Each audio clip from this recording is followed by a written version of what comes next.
Welcome back to Maths Online class. I am your Maths teacher Mr. C.P. Barrett and we are working for the chapter Polynomial, that is for the class 9th. Okay. Right now see, wherever we have reached, we were solving some of the practice exercises based upon the factor theorem. Okay. What is the factor theorem?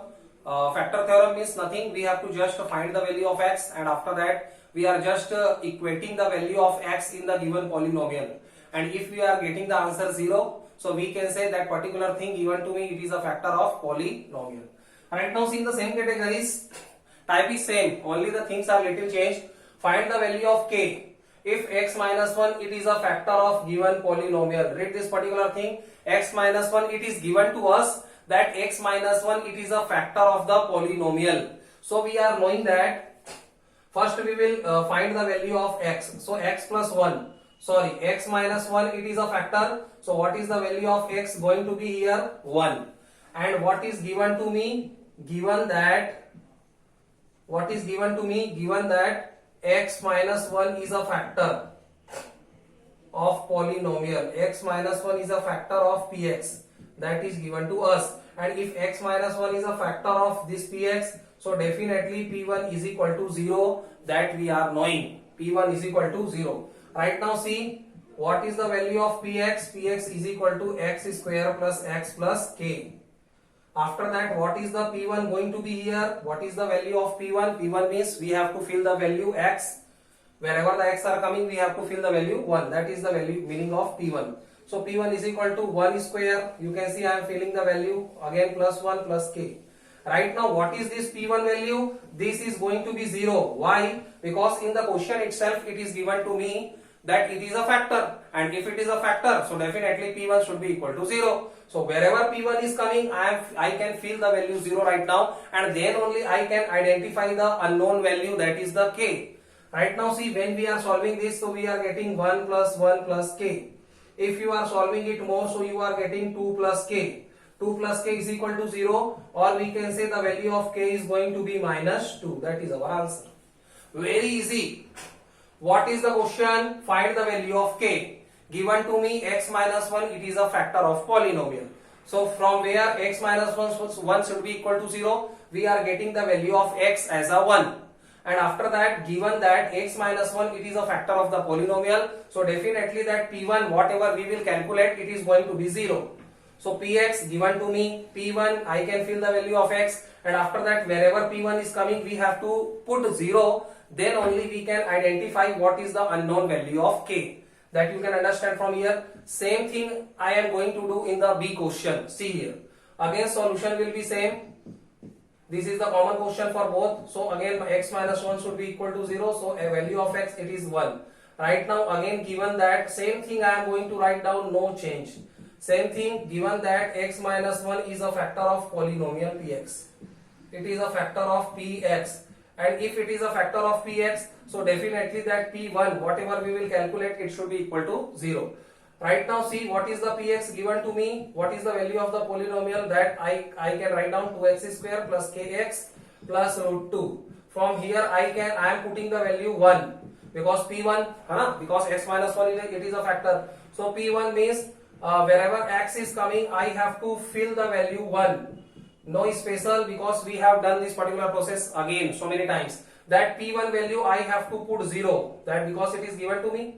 So 2 into 1 square going to be 2, plus k into 1 going to be k, plus root 2. This thing we have to solve. So when we are solving this, so we can identify k is equal to minus 2 minus root 2, because both the things we will transfer to the next side. So k will be here and root 2 coming here, 2 is coming here with the minus sign. And that it could be written as minus, we are taking common, so 2 plus root 2. So that is going to be the value of k here. Unknown value of k we can identify if something is given that it is a factor of the polynomial. So these are the things you can see, very easy, nothing is special. Okay, right now moving towards the next question. There are so many varieties of the question, that's why we have to be little faster, and only you have to just understand the concepts. Questions, how many I am going to solve, it is not important here. Only you have to understand the concepts. Once concept is clear, so you can solve so many other questions which I am not going to solve here, otherwise which are given at your book in form of the unsolved questions. Right now see, next category question. What is the next category question? Question number third type, factorize. Question number third type, factorize. What is the meaning of factorize that you are knowing? Because you have already read this particular thing in the 8th class. Factorize. Factorize means nothing, whatever the question given to me, that we have to form in form of the bracket. Okay, factorize means factor form. Right now see the first question, 12x square minus 7x plus 1. This is the question. So what could be the solution? Actually that coefficient of x square. First see what is the coefficient of x square. If the coefficient of x square it is not equal to 1, you can see what is the coefficient of x square here, 12.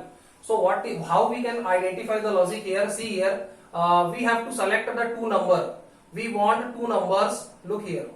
We want two numbers, for example a and b, such that we have to go for the two numbers a and b such that the multiplication of both the numbers a into b, this is the multiplication of both the numbers, means whatever the coefficient of x square and whatever the constant term, multiplication of both, these are the two numbers. We have to select the two numbers a and b such that multiplication of both the numbers, means this is the coefficient of x square and this one, a into b is equal to 12 into 1 is equal to 12. We should get the multiplication of two numbers 12. We have to select two numbers in such a way that multiplication of both, means one will be the constant term and another will be the coefficient of the maximum exponent of x. Maximum exponent of x is x square. So multiplication of the x square coefficient and the constant term means 12 into 1, we have to get 12. And addition of both the number, it should give me minus 7. Addition of both the number means this middle term. Addition of both the numbers should give me minus 7 and multiplication of both the numbers should give me 12. So right now you can see here, again I am going to write down the question, 12x square minus 7x plus 1. We have to break the terms in such format that two numbers are giving me plus 12 and the addition is giving me minus 7. So go for the prime factorization of 12. So you can get 2 6 ja, 2 3 ja and 3 1 ja. So 2 2 ja 4 and 3. So 4 into 3 it is giving me 12. Is it okay? Yes. And 4 plus 3 if you are adding them, so it is giving me 7. And same thing I want here. So I can adjust here. The two numbers could be 4 and 3. Right now see 12x square it will be the same 4 and 3. The value of addition should be negative. So both the things are negative. Minus 4x minus 3x. Right now you can add them. Minus 4x minus 3x. What we will get? We will get minus 7.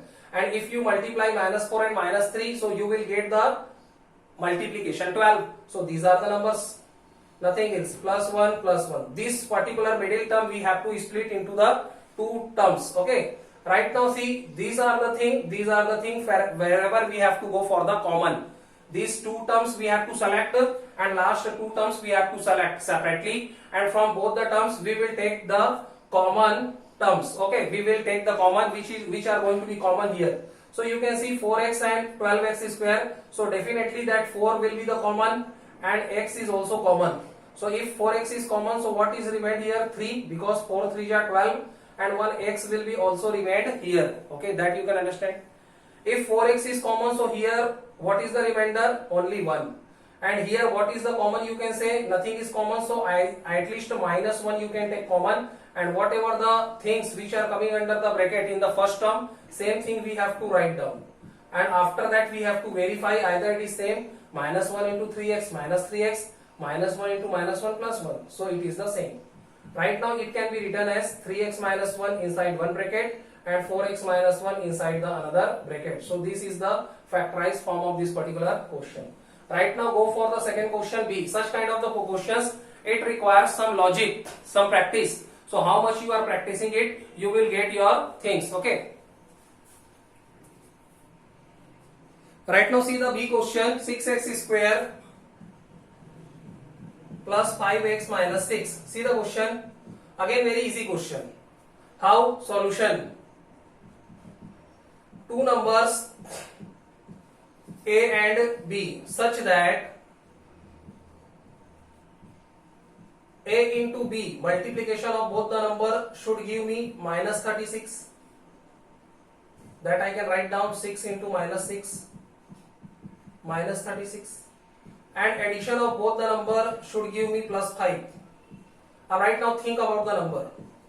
Think about the number so that addition is coming plus 5, multiplication is coming minus 36. So if the multiplication is coming minus 36 means one number is going to be negative. One number is going to be negative, and that negative number, it is the less, because here we are getting plus. So negative number is less. So one number is negative and 36. So how we are getting 36? So you can say, okay, that I will explain you in the next time. Okay, video is going to be little lengthy, so that we will study in the next time. Thank you so much.